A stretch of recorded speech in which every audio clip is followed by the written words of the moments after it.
আজকে সারাদিন কি করেছি, কোথায় ঘুরতে গিয়েছি সব থাকছে এই ব্লগে। আসসালামু আলাইকুম এভরিওয়ান, আশা করি সবাই ভালো আছেন।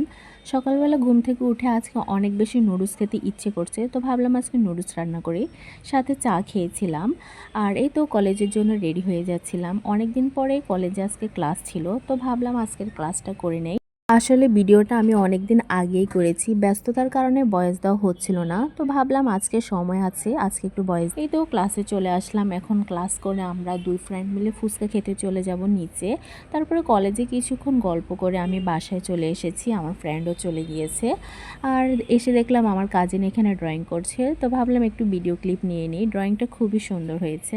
আর এখানে দুপুরে রান্নাও হচ্ছে। আর দুপুরবেলা হলে তো আমার আম মাখা, পেয়ারা মাখা, যে কোনো মাখা খেতে অনেক বেশি ভালো লাগে।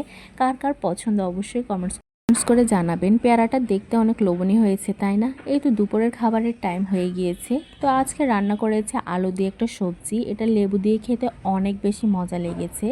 এই তো সবজি দিয়ে খেয়ে নিলাম। তারপরে রান্না করেছে মুরগির মাংস, মুরগির মাংসটাও খুবই মজা হয়েছে।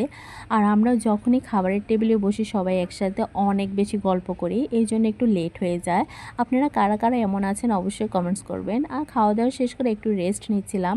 বলছি না আজকে কোথায় গিয়েছি, আজকে ফুপ্পির বাসায় যাব। ফুপ্পি অনেক দিন থেকে বলছে ফুপ্পির বাসায় যাওয়ার জন্য, তো ভাবলাম আজকে আমাদের সবার এক্সাম শেষ হয়েছে, ক্লাস শেষ হয়েছে, তো চলে গেলাম ফুপ্পির বাসায়। ফুপ্পির বাসায় গিয়ে দেখি ফুপ্পির সন্ধ্যার নাস্তায় অনেক কিছু আয়োজন করেছে। পুরি, বেগুনি, মিষ্টি, ছোলা বুট, তারপরে চটপটি, তারপরে গাজরের হালুয়া, আর সাথে ছিল সালাদ, অনেক কিছু করেছে। তো সবাই সন্ধ্যার নাস্তা করে নিলাম। আর যখন কাজিনরা একসাথে হই খুবই মজা করি আর খুবই আনন্দ হয়। এটা মনে হয় সবারই ফ্যামিলিতে এরকম হয়।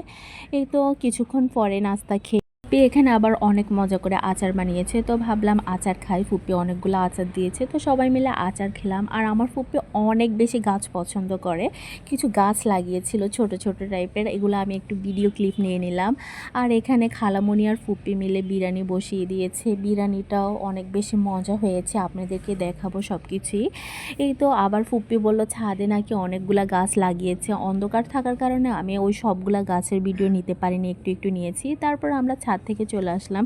এসে দেখি আমার কাজিন এখানে পড়তে বসেছে, তো ফুপ্পি সুন্দর করে ওদের বইগুলো গুছিয়ে রেখেছে, তো আমার দেখতে খুবই ভালো লাগছে, তাই একটু ভিডিও ক্লিপ নিয়ে নিলাম। ফুপ্পি খুবই গোছানো একজন মানুষ। আর এই তো বিরিয়ানিও রান্না হয়ে গিয়েছে প্রায়, তো সবাই এখন মিলে খেতে বসবো।